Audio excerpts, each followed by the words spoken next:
5. It's certainly a number. Maybe when you hear the number 5, you think of 5 fingers on your hands, 5 toes in your feet, 5 times you've ever watched the Washington Wizards. But in this case, it stands for the amount of players that the Phoenix Suns now have under contract going into this offseason after trading for Bradley Beal. By the time you'll be watching this, everyone is very well informed that Bradley Beal is now the newest member of the Phoenix Suns, and this comes after the Suns traded point guard Chris Paul. I don't know if any of you have heard of him, but CP0, Landry Shamet, and a quote-unquote handful of second-round picks and swaps, according to Shams. Initially, with a player like Bradley Beal, you might not think that that's a big haul for a player like that, and it's not. But there are legitimate reasons for that, which anyone could have really seen coming if they dug into the details a little bit deeper, especially with his whole contract situation and the fact that he has a no-trade clause to the full extent. What's being reported is essentially that the Wizards really didn't have much say or leeway in discussions, and Bradley Beal ended up choosing the Phoenix Suns as the only team he would waive his trade clause for, and really, there's nothing the Wizards could have done about it. I think at this point, it's the best time they could have traded him. Before that, it was probably a few years ago, because then he wouldn't have had the no-trade clause, and they would have gotten more value for him, but you can't go back in the past, and hindsight is, of course, 2020. But what the Wizards did do with that trade was essentially jumpstart their probable rebuild that will be happening in the coming years, with $50 million about freed up in cap space for this offseason, and they should have around $70 million in total to spend, assuming that Chris Paul gets redirected to another team, which is what's rumored to be happening. Obviously, though, to most people, the more intriguing team and situation here is going to be the Phoenix Suns, rather than the Washington Wizards, who are probably going to be stuck in rebuild mode for the next few years. Meanwhile, the Phoenix Suns now have 3 potential All-NBA level players and a onslaught of decisions to make coming into this offseason.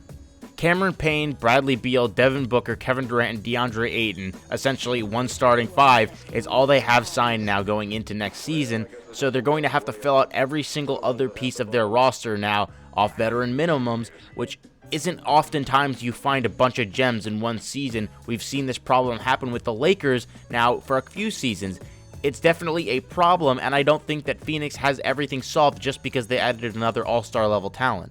Certainly, they will probably have preference over some of those veteran minimum guys because of the fact that they do have 3 all-stars, and guys are going to want to be trying to help win a championship if they're not making a lot of money. So maybe Phoenix can get some of their preferred guys in that area, but again, still, it's going to be a lot harder for a bench of a bunch of veteran minimum guys to be going up against legitimate benches with legit contracts and pieces that teams have built over the years versus something that was put together all in one offseason, which Phoenix is going to have to do.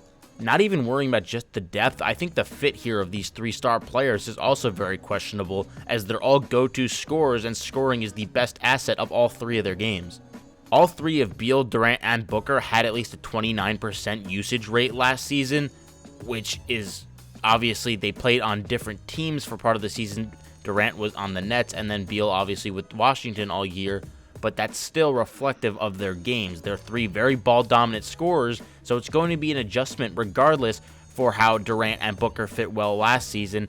It's going to be an adjustment for Beal at least to come in and be a third option essentially after being a first option for most of his career. And I'm not saying Beal can't do it, he just had the most efficient year of his career, putting up 50% from the field for the first time, so maybe Beal can slide into that. I know he's a good off-ball player, but regardless, it's going to be weird with all 3 of those players also not being great defenders, so if they're not scoring and you're not getting a good scoring output from them night to night, there's not much else that you're going to be getting from that trio. All 3 of them are good playmaking respectively for how good they are at scoring, but I wouldn't want any of them as my lead guard trying to play make or run an entire offense. And I know Devin Booker has shown flashes here and there with his playmaking ability, but I still don't consider him even close to being able to play point guard consistently.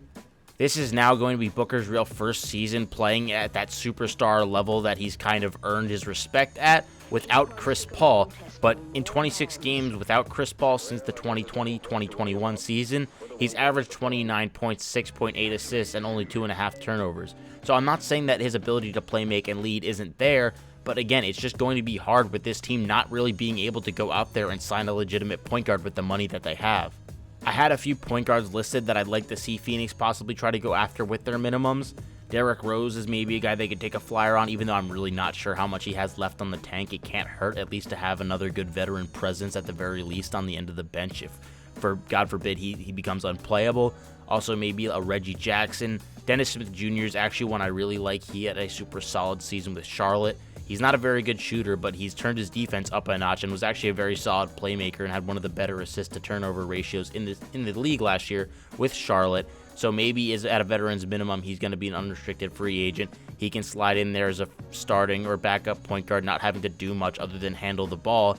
It's just going to be a lot of guys that are willing to play their role and are on the team for specific reasons. They also need some defenders and not just a point guard, as well as a backup center for Ayton, maybe a guy that can rebound and play defense. I like Andre Drummond a lot for that situation. Maybe he goes there.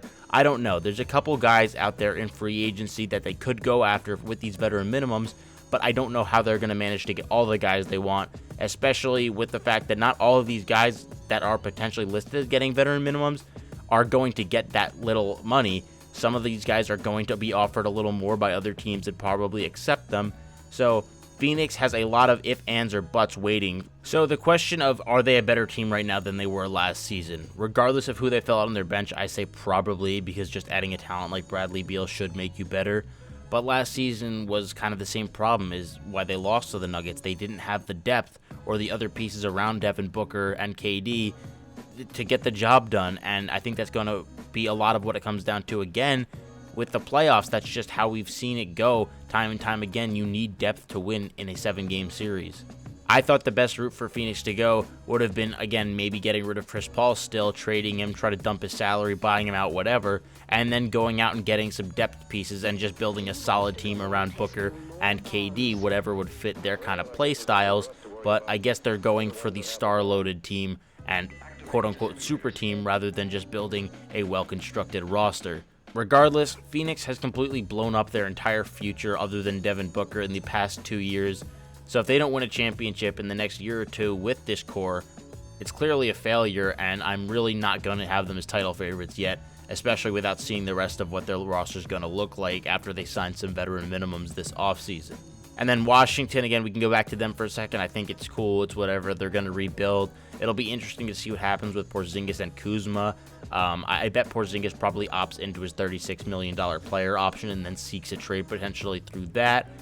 I'm not sure what's going to happen with Washington. They're probably not going to be very good for a very long time, but that's how it goes when you blow up your roster after waiting way too long to do so.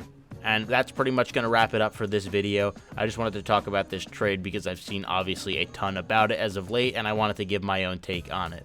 If you guys did enjoy this video, make sure to click the link in the descriptions to all our social medias. Go check us out on Instagram, TikTok, anything that you see us down there, Spotify, and subscribe to the YouTube channel and leave a like for more content like this. Anyways, again, I hope you really did enjoy this video, and I'll see you guys in the next one. Peace. Sir, you have a little bit of poop inside your testicles.